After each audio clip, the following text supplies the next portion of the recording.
Hey guys, and welcome to the Working Money channel. It usually starts in China before it comes to the West. Get this, guys, Chinese city public servants to receive digital yuan salaries starting next month, starting in May. So personnel in public service, public infrastructures, and state-owned units at all levels in the city will be compensated with the digital yuan. This means a CBDC for payments for certain Chinese government workers. The city of Changshu has stated that all civil servants in the jurisdiction will be paid their full salaries, so not even just partial salaries, full salaries in digital yuan starting May 2023, according to local reports. According to a notice issued by financial authorities in the city, civil servants, including those in public service, public institutions, and state-owned units at all levels will be compensated in the central bank digital currency, the digital yuan.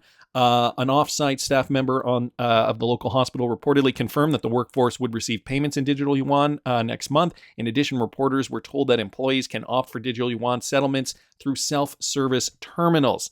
So guys, this is where it is moving already in China, and I feel like China is that kind of window into the Black Mirror reality that the West could face very, very soon. So maybe this is what they're going to do. Maybe in certain countries, it's maybe starting in Europe, maybe starting in Canada and Australia, who knows? I mean, the United States has been pushing back a little bit here, but who knows how this is going to go? We could see government employees being paid in central bank digital currencies, and then from there, it's anyone's guess how it will roll out into the private sector, forcing people to take CBDCs in their bank accounts, converting their, current dollar balance into a new central bank digital currency. So down here it says the Jiangsu province, where Changshu is located, previously initiated a pilot back in Q1 of 2023. The objective, according to the local report, is to establish an efficient, convenient operation and management system by the year 2025. So this pilot has been in operation for a while now. The Chinese government's push for central bank digital currency adoption has not been received well by Hong Kong residents, of course not. In the first 4 days of the digital yuan's wallet's hard launch, only 625 residents had signed up. The lack of adoption was evident despite a 20% discount on purchases from 1,400 local vendors subsidized by the government for CBDC holders. So the public is savvy. They do not want to, participate in this for obvious reasons. But as we know, the Chinese government wants to be efficient. And so, Chinese blockchain technology like Vechain, I have a feeling is going to have a lasting impact once they really start moving. And guys, the partnerships are mounting. This one from Cryptic Poet here on Twitter. Vechain explores another billion-dollar industry. This time it's the AI industry with OpenAI for human-readable description of decoded contracts. So for the last couple of weeks, the talk of Tech Town has been the development around artificial intelligence. As you guys know, you probably are familiar with ChatGPT and other AI platforms. I'm just going to stop for a second, just as a sidebar. Something that I found unusual, I think, right at the end of 2022, when everybody was talking about ChatGPT, blah, blah, blah. Look at how great this AI technology is. Did you guys notice that all these AI platforms just kind of popped up and appeared, poof, all at once? Things that make you go, I mean, think about it for a second. What a coincidence. All these platforms, and I'm talking dozens at that time. This was the end of 2022. I'm sure more have popped up since then. But why was it that, it wasn't just one that came out and then another one followed and another one followed? There's a whole bunch of them that just kind of came online all at once. I thought that was suspicious, to say the least. Anyway, back to this story here.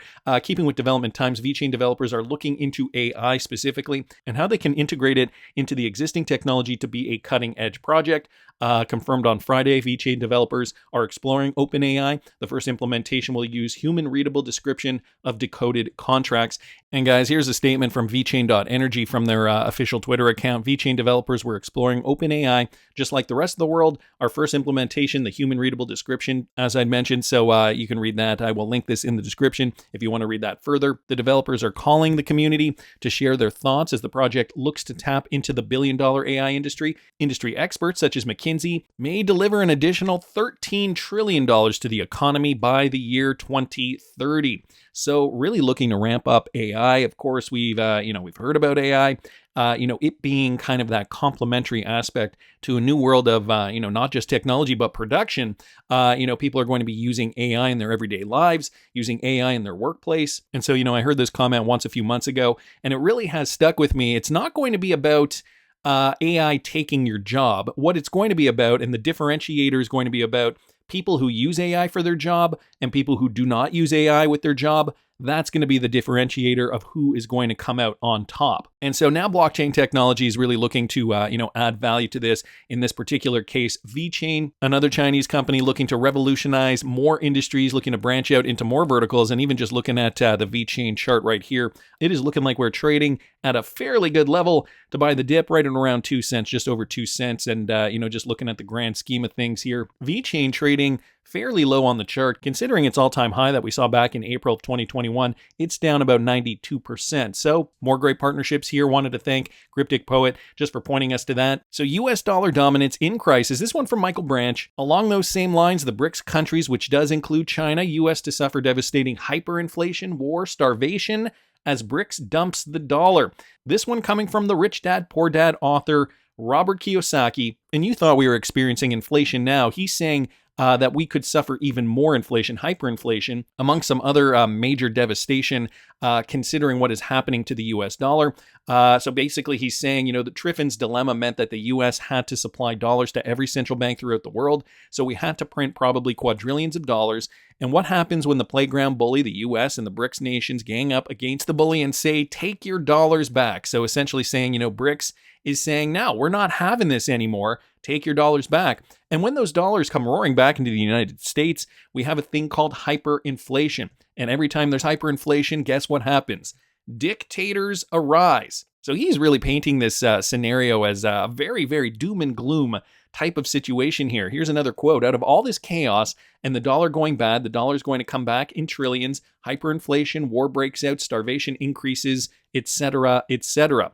Ladies and gentlemen, if you don't trust your money, that is the problem. And guys, I've been saying this for months now, probably over a year, probably about a year and a half, or maybe even 2 years. At this point in time, it's always prudent to hedge your bets against a fledgling fiat currency. And I'm not just talking just the US dollar. All fiat currency, I think, is under threat. The euro, the Canadian dollar, Australian dollar, and I'm not going to list them all off. Hedge your bets with crypto, hedge your bets with precious metals. This is what I've been doing.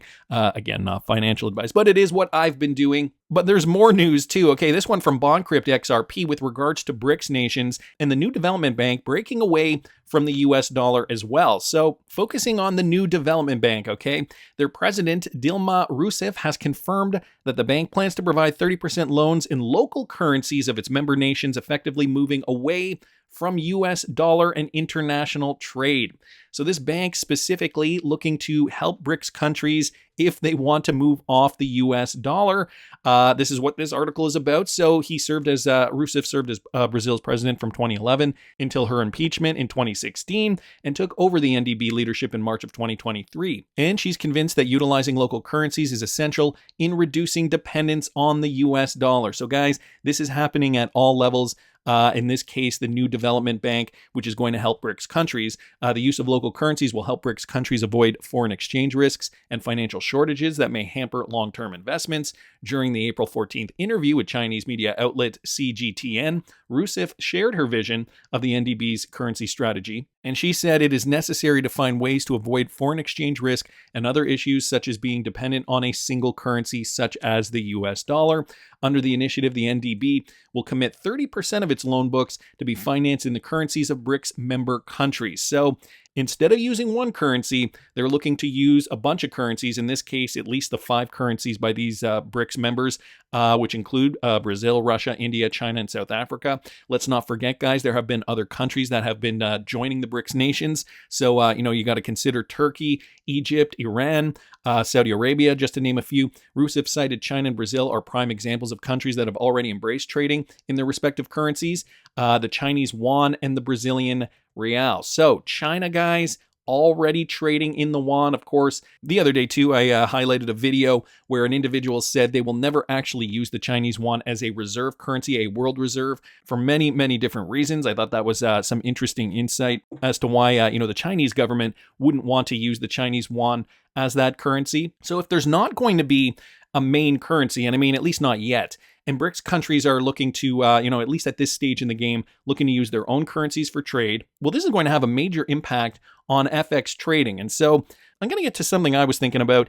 in a second. But here, Rousseff emphasized that this new direction in local currency financing would be extremely important to help our countries avoid exchange rate risks and shortages in finance that hinder long-term investment. So, there's currency conversion, slippage, right? When currencies are volatile, there's, a lot of movement. There's, when US dollar dominance is high, other currencies around the world go down. So they want to avoid a lot of these problems. The NDB's decision to pivot towards local currencies highlights the growing global desire to challenge the US dollar's dominance, as we know. And yeah, the original BRICS nations are not the only ones that are going to benefit from this. In addition to the 5 core BRICS nations, the NDB has extended its membership to include, and here's some of the other countries, guys, Bangladesh, Egypt, United Arab Emirates, and Uruguay. Not to mention these other countries, Argentina, Iran, Algeria.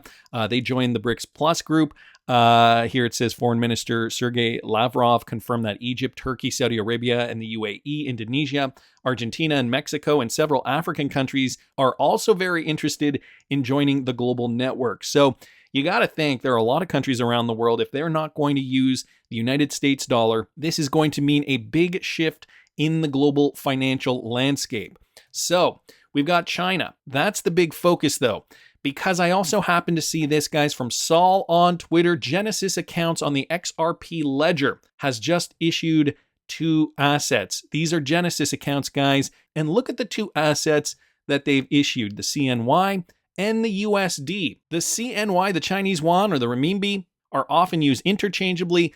The Chinese yuan and the US dollar, token codename CNY and USD, issued on legacy XRPL accounts, or in this case, Genesis XRPL accounts. Anders down here wondering, was it Arthur Brito? Was it David Schwartz? And Saul responding here, no, these are just USD and CNY as issued assets on the ledger. Which gets me wondering, is there some kind of plan going on behind the scenes where somebody knows, some interested party realizes that we're going to need to convert a lot of US dollars to CNY at some point very, very soon. Doing this on the XRP Ledger, of course, would drive a lot of utility to XRP. Just taking a look at BitHop here, you can see there was an account, RippleChina, right up here, if you guys can just take a look there.